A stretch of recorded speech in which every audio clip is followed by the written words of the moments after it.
Parfois, les plus belles histoires s'écrivent loin de notre terroir natal. Même loin de la jungle, un lion ne pourrait se départir de sa crinière.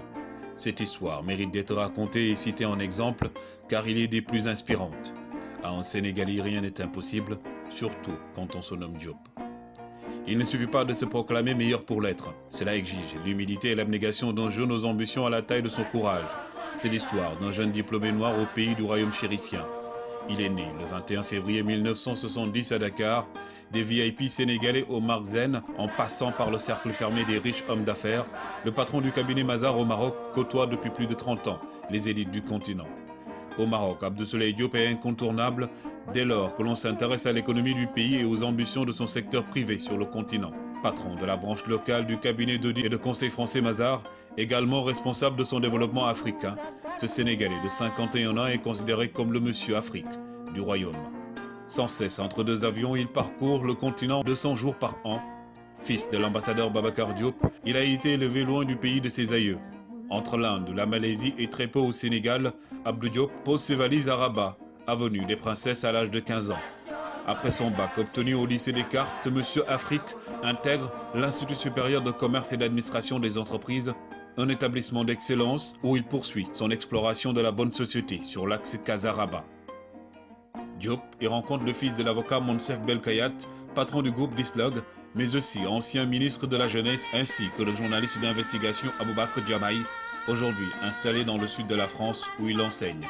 En 1992, tout juste titulaire de son diplôme d'expert comptable, il profite des velléités de développement d'Abdelkader Masnaoui, qui vient de s'associer avec Mazars pour intégrer le cabinet en tant qu'avoué.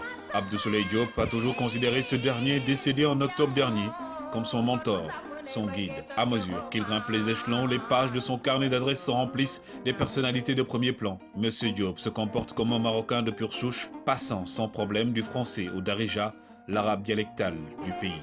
En tant que président de l'association des ressortissants sénégalais résidant au Maroc de 2003 à 2010, il s'est aussi rapproché au milieu des années 2000 du conseiller du roi Mohamed VI, Mohamed Kabaj, alors Wali, du Grand Casablanca.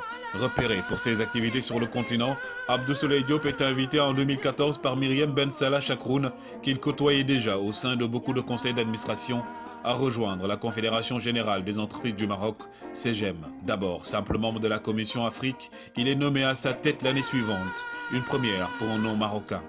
Depuis, le Sénégalais et de toutes les tournées royales, c'est à ces occasions qu'il est lié à Mostafa Terrab, emblématique patron d'OCP, dont il avait fait connaissance à la fin des années 1990, quand ce grand commis de l'État était patron du régulateur Télécom. Au cours de ses voyages VIP, il a sympathisé avec les conseillers royaux Yassir Zenaghi et Fouad Ali El Ima, qui apprécient ses analyses sur la politique du Maroc en Afrique. Il en a également profité pour se rapprocher des patrons de grands groupes bancaires comme Mohamed El Ketani à Tidjawarifa Bank, Othman Benjeloun, BMCE ou Tariq Sigil Massi, Crédit Agricole du Maroc. Dans le secteur financier, Abdoulaye Diop est aussi bien connecté à Ismaïl Douri, numéro 2 d'Atijari, et bien sûr à Kamal Mokdad, qui a été l'un de ses associés au sein de Mazars jusqu'à son départ pour BCP en 2017. Un réseau auquel il faut ajouter Abdelatif Jouari, le gouverneur de la Banque centrale. Sur le terrain de la promotion du royaume sur le continent, le Sénégalais fait souvent cause commune avec Brahim Fassi Firri, fondateur de l'Institut Amadeus et fils de l'ex-ministre des Affaires étrangères, Ayeb Fassi Firri. Ensemble, les deux hommes ont porté la demande d'adhésion du Maroc à la CEDEAO, aujourd'hui un peu enterrée. Marque de son intégration au pays, en 2018, son nom a circulé comme potentiel ministre délégué chargé de la coopération africaine. Un portefeuille finalement attribué à Morzine Zazouli. En marge des sphères économiques et politiques, Abdoulaye Diop entretient de solides amitiés dans le monde du sport. Il est ainsi lié de longue date à Issem El Guerrouj, double champion olympique dont il avait été témoin des sacres à Athènes. À ses heures perdues, Abdou Diop a aussi accompagné le comité de direction du FAT Union Sport, l'un des clubs de football de Rabat évoluant en première division, présidé par Mounir Majidi, le secrétaire particulier du roi Mohamed VI. Hors du Maroc, le patron de Mazars possède ses entrées dans un certain nombre de palais, notamment à Abidjan, Ouagadougou, Kigali, Antananarivo ou à Moroni, via des conseillers et parfois via les chefs d'État eux-mêmes. Mais le Sénégalais du Maroc n'en oublie pas moins son pays natal. C'est d'ailleurs au Sénégal qu'il est le mieux introduit pour des raisons familiales et politiques. À l'origine de ces multiples connexions, on retrouve une nouvelle fois l'ombre de son père qui a travaillé avec les présidents Léopold Sédar Senghor et Abdou Diouf. À Dakar, son jeune frère Malik Diop, directeur général de l'Agence sénégalaise de promotion des exportations, est une figure montante de la sphère publique. Porte-parole de l'Alliance des forces de progrès proche du pouvoir, il est en lice pour prendre la suite de son secrétaire général et fondateur Moustapha Niasse, également patron de l'Assemblée nationale. Abdou Diop a lui-même accompagné ce dernier lors de ses différentes campagnes présidentielles. Depuis le début des années 2000, le cinquantenaire connaît également bien le président Macky Sall. Leur première rencontre date de l'époque où Mazars auditait les comptes de Petrosen, alors sous la responsabilité du futur chef de l'État. C'est ensuite, en tant que président de l'Association des Sénégalais du Maroc, qu'Abdou Diop a revu à plusieurs reprises celui qui était encore Premier ministre. Leur relation a pris de l'épaisseur pendant la campagne présidentielle de 2012. Aujourd'hui, lorsqu'ils se croisent dans des événements internationaux, il n'est pas rare que Macky Sall lui accorde un entretien, comme ce fut le cas en octobre à Dubaï, où il était accompagné du président de la CGM, Shakib Alj.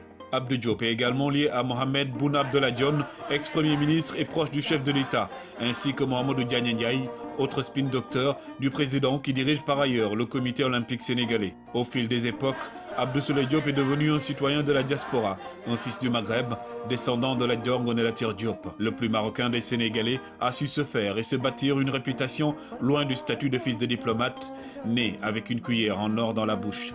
L'homme s'est fait lui-même. Il s'est forgé une réputation de conseiller écouté par les plus puissantes oreilles d'Afrique. Un Sénégalais parti de rien, de zéro à héros. Une personnalité effacée, humble et à l'écoute. Au-delà de son portefeuille d'homme d'affaires, Abdou Souleye Diop est aussi un homme très sociable, un être charitable qui œuvre dans la parfaite discrétion.